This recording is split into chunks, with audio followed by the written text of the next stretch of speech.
नमस्कार मित्रों, एक बार फिर से हम आप लोगों का इस YouTube चैनल पर स्वागत करते हैं। मित्रों, आज का जो हमने टॉपिक लिया है वो है वातावरण या पर्यावरण कह सकते हैं आप। यानी आज हम इस वीडियो के अंतर्गत यह जानने वाले हैं कि वातावरण से क्या तात्पर्य है या पर्यावरण से क्या तात्पर्य है। क्योंकि ये मनोविज्ञान में एक टॉपिक होता है हमारा वंशानुक्रम एवं वातावरण। तो अगर आपने पहली बार वीडियो को वॉच कर रहे हो तो हम आपको यह बता देना चाहते हैं कि आप हमारे टेलीग्राम चैनल से जुड़ जाइए। टेलीग्राम चैनल से जुड़ेंगे तो हम सारे वीडियो आपको तुरंत मिल जाएगा और सारे वीडियोस के लिंक भी आपको मिल जाएंगे। दूसरी बात यह है कि इसके पहले हमने वंशानुक्रम पे जितने पॉसिबल बिंदु थे हमने उसको सिलेक्ट करके वहाँ पे आपको वीडियो अपलोड कर दिया हूँ। तो वहाँ पे जाकर आप उसको विज़िट कर सकते हैं, वॉच कर सकते हैं और नोट्स भी बना सकते हैं। ठीक है, तो उसी कड़ी में आज का जो हमारा टॉपिक है वो है वातावरण। वातावरण के बारे में आज हम लोग जानकारी लेंगे। वातावरण क्या है या पर्यावरण क्या है, इसको किस तरीके से परिभाषित करेंगे और साथ ही साथ कितने प्रकार के वातावरण होते हैं या पर्यावरण होते हैं, उसके बारे में हम सारी डिटेल जानकारी प्राप्त करने वाले हैं। तो आइए देखते हैं कि वातावरण क्या होता है। तो वातावरण को समझने के लिए सबसे पहले आपको ये ध्यान देना है कि वातावरण होता क्या है। तो वातावरण को समझने के लिए सबसे पहले आइए इसकी देखते हैं डेफिनीशन। अगर आप ध्यान से देखें तो वातावरण का जो है सिनोनिम्स जो है पर्यावरण के रूप में देखा जाता है मनोविज्ञान में। वातावरण को हम पर्यावरण के रूप में भी देखते हैं। यानी हमारा जो यहाँ पे लिखा हुआ है वातावरण से तात्पर्य है व्यक्ति के आसपास के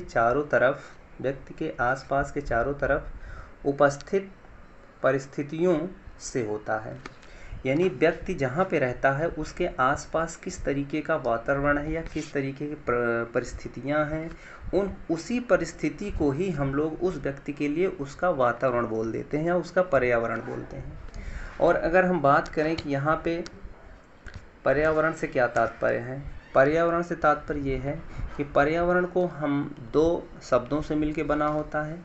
पहला शब्द होता है परि और दूसरा शब्द होता है आवरण।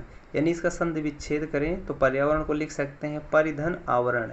तो यहाँ पे जो है दो शब्दों से ये पर्यावरण मिलकर बना होता है, जहाँ पे परि का अर्थ है चारों ओर, आवरण का अर्थ है ढकने वाला।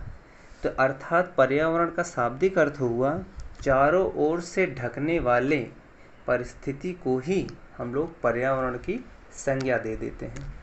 ठीक है, अर्थात पर्यावरण का शाब्दिक अर्थ है चारों ओर से ढकने वाला।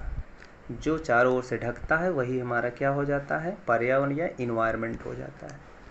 अतः किसी व्यक्ति के चारों ओर जो कुछ भी हो वही उसका क्या कहलाता है, पर्यावरण कहलाता है। किसी व्यक्ति के चारों ओर जो कुछ भी हो वही उसका पर्यावरण कहलाता है या इन्वायरमेंट कहलाता है।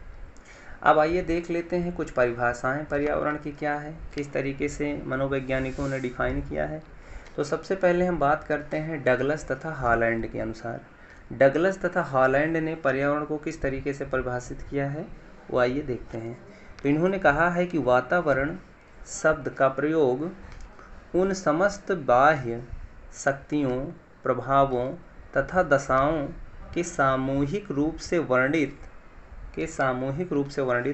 करने के लिए किया जाता है, जो जीवित प्राणियों के जीवन, स्वभाव, व्यवहार तथा वृद्धि, विकास व परिपक्वता को प्रभावित करती है।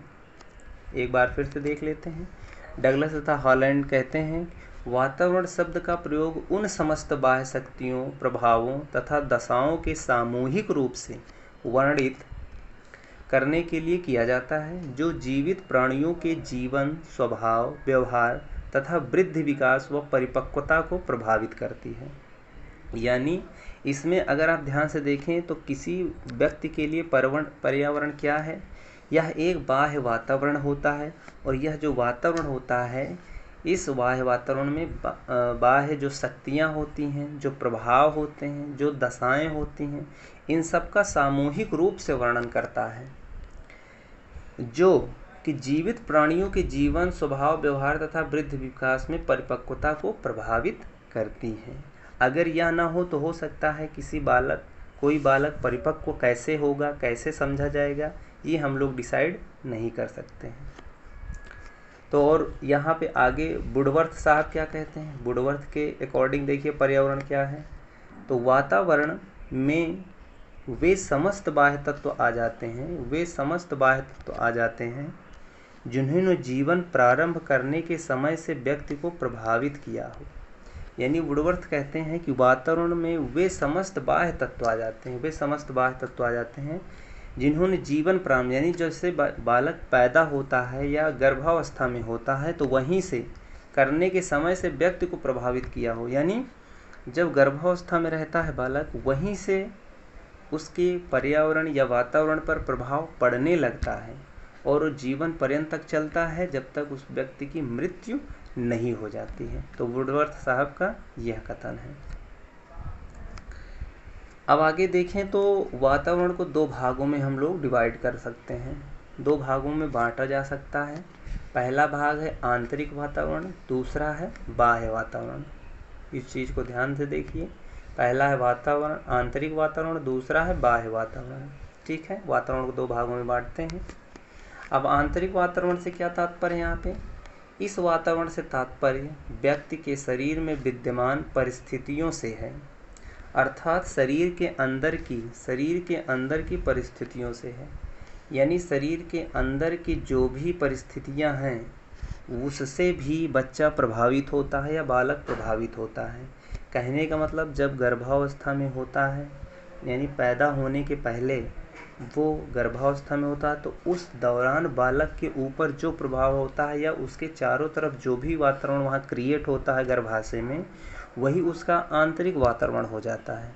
ठीक है, तो आप आई होप समझ गए होंगे आंतरिक वातावरण का मतलब। और इसी तरीके से बाह्य वातावरण के बारे में क्या कहा गया है, तो इस वातावरण से तात्पर्य है घर, परिवार, समाज में उपलब्ध परिस्थितियों से है। यानी जब बालक बाहर आता है यानी पैदा होता है तो वह किससे प्रभावित होता है, घर से पहले प्रभावित होता है, परिवार से प्रभावित होता है, फिर समाज से प्रभावित होता है। आदि जो परिस्थितियाँ उसके सामने आती हैं उनसे कहीं न कहीं बालक बिल्कुल प्रभावित होता है और जानता समझता और अपने व्यवहार में परिवर्तन करता है। तो वहाँ से भी उसके जीवन में परिपक्वता आती जाती है। अब यहाँ पे देखें तो बाह्य वातावरण को हम कई प्रकार में विभाजित कर लेते हैं, जिसमें पहला है भौतिक वातावरण, दूसरा है सामाजिक वातावरण, तीसरा है आर्थिक वातावरण, चौथा है सांस्कृतिक वातावरण। आदि भागों में हम इसको क्या करते हैं, बांट लेते हैं। तो इस तरीके से पर्यावरण और वातावरण का मतलब होता है। आई होप पर्यावरण या वातावरण का मतलब समझ गए होंगे और इसकी परिभाषाओं को आप याद कर लेंगे।